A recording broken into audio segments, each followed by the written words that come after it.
This 5-minute solution will show you how to remove likes from a Facebook page.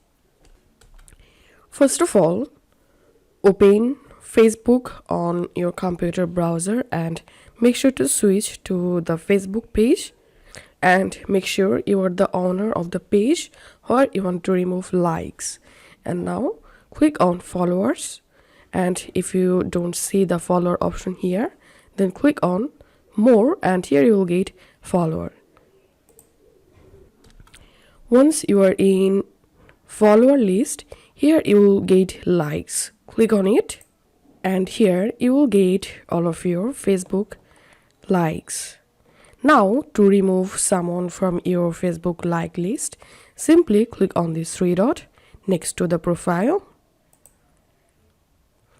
and here you have to block the user from your Facebook page, so they won't be able to see any post you publish on your Facebook page. So click on block,